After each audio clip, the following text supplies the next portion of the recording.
प्यारे साथियों नमस्कार। मैं कौशिक त्रिपाठी आप सभी का आपके अपने YouTube channel Kautilya education point में स्वागत करता हूं। और आज के इस वीडियो में हम बात करने वाले हैं कि TGT का जो पेपर है वो हमको किस तरीके से अटेम्प्ट करना है, इसकी बात होगी। ये हर एक अभ्यर्थी के लिए ज़रूरी है क्योंकि अब यही चीज़ डिसाइड करेगी कि आप कितने क्वेश्चन एग्ज़ाम में करेंगे और तब आपका सिलेक्शन होगा या फिर नहीं होगा। तो आइए क्रम वाइज ये देखते हैं कि आखिर में पेपर को सॉल्व कैसे करना है हमसे। इसमें हम लोग आप जिसको तुक्का के नाम से जानते हैं उसकी भी बात हम लोग करेंगे, लेकिन सबसे पहले बात पेपर के स्टार्टिंग पॉइंट से करते हैं। देखिए, जैसे ही आप जाते हैं और पेपर आपके सामने होता है तो होता क्या है, बेसिकली सबसे पहला नियम आपको बनाना है कि आपको कभी भी क्रम वाइज पेपर को सॉल्व नहीं करना है। बहुत सारे लोग ऐसे होते हैं जो पेपर को क्रम वाइज सॉल्व करते हैं।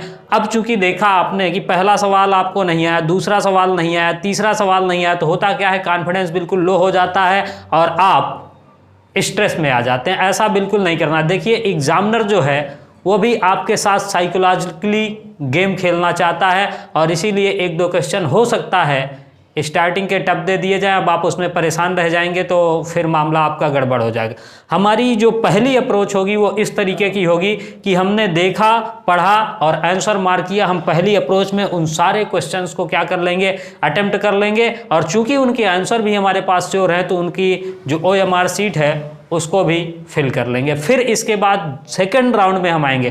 क्योंकि एक बार पेपर के फर्स्ट से लास्ट तक जाना जरूरी नहीं, तो अगर आपने अपना टाइम इधर की तरफ ज़्यादा गंवा दिया एक लगातार सॉल्व करने के चक्कर में, तो हो सकता है बहुत सारे क्वेश्चन आपको आगे जो बिल्कुल एक बार के देखने में आप आंसर दे सकते थे वो छूट जाए टाइम की कमी की वजह से। तो इसलिए कम से कम पेपर को 2 से 3 राउंड में आपको हल करना है।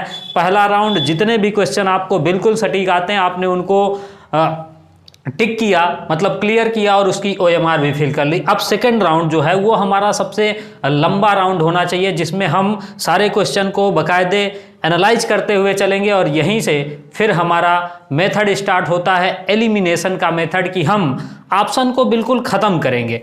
ख़त्म करने का मतलब ये, जैसे हमारे पास एक क्वेश्चन है, अब हमको करेक्ट वाला आंसर नहीं पता है तो बहुत सारे आंसर ऐसे भी हो सकते हैं जिनको हमको लगता है कि ये वाला आंसर तो हो ही नहीं सकता, तो उनको क्या करेंगे, एलिमिनेट कर देंगे हम। अब सोचिए, अगर आपने 2 ऑप्शन एलिमिनेट कर दिए तो आपके क्वेश्चन के सही होने की संभावना पूरी की पूरी 50% बन गई। जहां 4 ऑप्शन थे तो 25% थी, वहां पर 2 ऑप्शन बचेंगे तो 50% की संभावना आपके पास हो गई।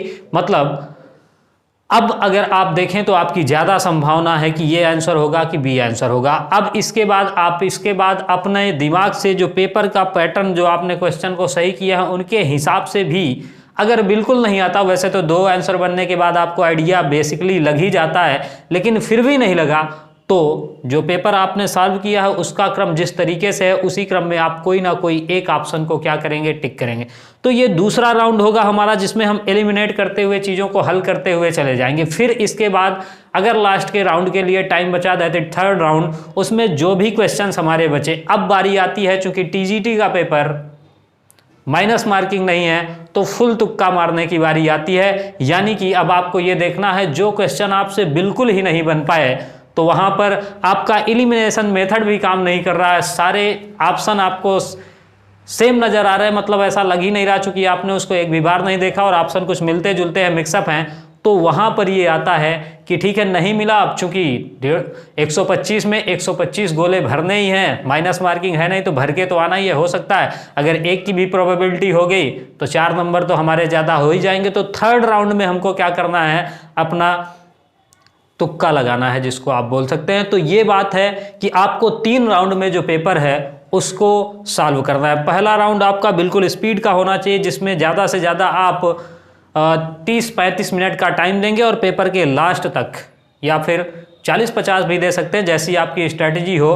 तो आप थोड़ा बहुत रुक करके भी सॉल्व करते हैं तो भी आपकी कोई समस्या नहीं होगी, लास्ट तक पेपर के जाएंगे। फिर दूसरा राउंड जो हम लेंगे वो थोड़ा सा हमारा बड़ा राउंड होगा और फिर इसके बाद जो लास्ट वाला राउंड होगा वो सबसे छोटा राउंड होना चाहिए, क्योंकि अब तो हमारे पास कुछ है नहीं, सिर्फ देखना है और उसको क्रॉस करना है, क्वेश्चन का गोला भरना है और आगे बढ़ना है। तो ये 3 स्ट्रैटेजी अगर आप अपने एग्जाम के अंदर फॉलो करते हैं तो आप आसानी के साथ इस एग्ज़ाम को क्रैक कर पाएंगे। और दूसरी चीज़, जो आपके पास पेन होनी चाहिए प्रॉपर, आप उसको 1-2 दिन पहले ले आएँ, चला लें। घर पर भी कोई एक OMR इंटरनेट से प्रिंट आउट करवा के रख लें और उसमें गोले बनाना शुरू करें। आप एक प्रीवियस ईयर का पेपर या फिर प्रैक्टिस पेपर लेकर के बैठ जाइए, बाकायदे OMR लीजिए और उसमें फिल कीजिए, तो आपका जो पेन है उसके चलने की क्षमता, मतलब कैपेसिटी है, वो भी इंक्रीज हो जाएगी। और जो पेन आपका होना चाहिए वो जितना मोटा आप चला सकें, 1.5 mm 1 mm जैसा भी हो, वो आप अपने हिसाब से अपनी सुविधा के अनुसार ले सकते हैं। तो ये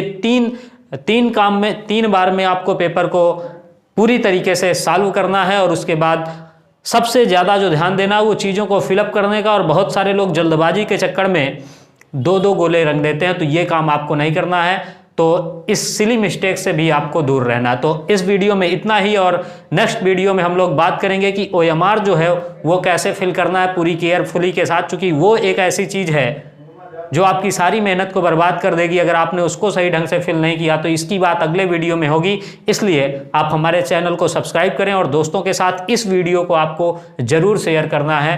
तो आज के लिए इतना ही, धन्यवाद, मिलेंगे अगली वीडियो में।